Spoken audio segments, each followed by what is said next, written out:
ang'eni gini bis osejuki kendo isewinjo humbe. Mae nyiso nok kata onge mar arita ma waselosie e kaluka kuom thuolo malach. Nikech onge yo ma dhano nyalo bedo godo e ndara kuom thuolo maloyo sa achiel ka gibet gichoko omenda kuom ji gi thuon. Victor, kanu wito ng'ati tho en gima rach, kech kata wan sama walose ni wan gi wede ariyo adek mibiro winjo ka samoro ng'ato wito. To une muwito ng'atu. Onge chik manyiso ng'ato ni nyalo dhi e ndara mondo mi chok pesa kuom ng'ato gi thuon. Mano en kuo. Mano en robbery with violence. Nikech pesa mikawo kuoma gi thuon ka ne ok awinjora godo, ka onge godo, to koyudo ka simbi obet marach, nikech simbe ne gilal godo, oyudo ka iketo giri moro marach to sekwanyo to dhi godo.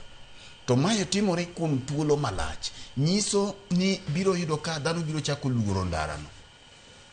Welo mabiro limbo picha mane ma ginyiso gik matimore kaluo. Kora paro ni gini bedo squarely kuom migawo mar arita kuom obila, nikech mondo mi gini timre madhi seche ariyo to pok gifwenyo, pok ginwang'o intelligence di gima kama timore e yo.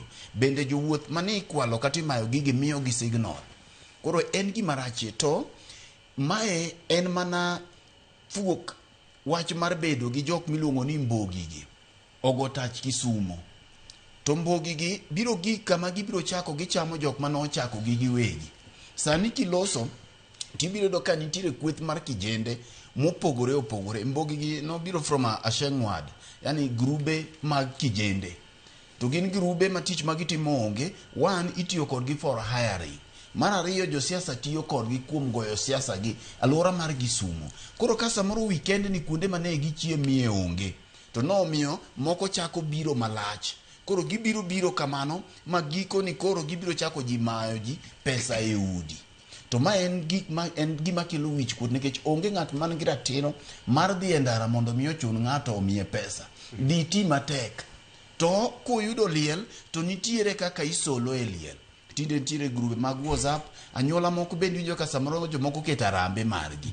Ere kaka ibiro go kapu e ndara mondo ichuna mondo asolni pesa ng'ama kia. Une ma un gi rem. To kata ka nitie to nitie yo mikwayo godo. To oganda luo pod ok wachopo e yo mar wich kuot. Ma samoro yudo kata mana jali bamba moro ma koro wuok ndu kare tinde ukwecha. Nitiere dhano umiye bende kata mana ng'at ma onindo no bende imiye luor makore.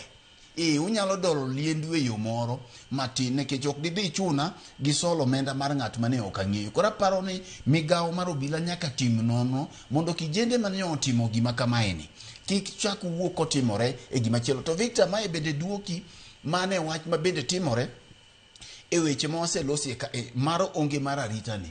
Bende nitiere kuonde mamoko kopogore gi gima nyo timore kaeni. Bende e nderni wa inyalo wuothi otieno kata mana e boma ma Kisumo ka. Sa ariyo adek, sa achiel moko nyisi ni kogik sa achiel to kik idhi kanyo. Mar ariyo en weche matenore bende gi weche mag kuodok mikwalo kaluo. Nyocha nanwang'o lipot e gweng'wa area ma Otondo kapok ichopo Chabera ka ma ido ka dala achiel ng'ato dhi okwalo dhiang' godhiambo sa 10. To dala no sa 10 odhiambo ka koth chwe. Kiny kendo jokuoge gi ochako duogo sa 10 mokwongo gikawo dhiang' ma iye odongo.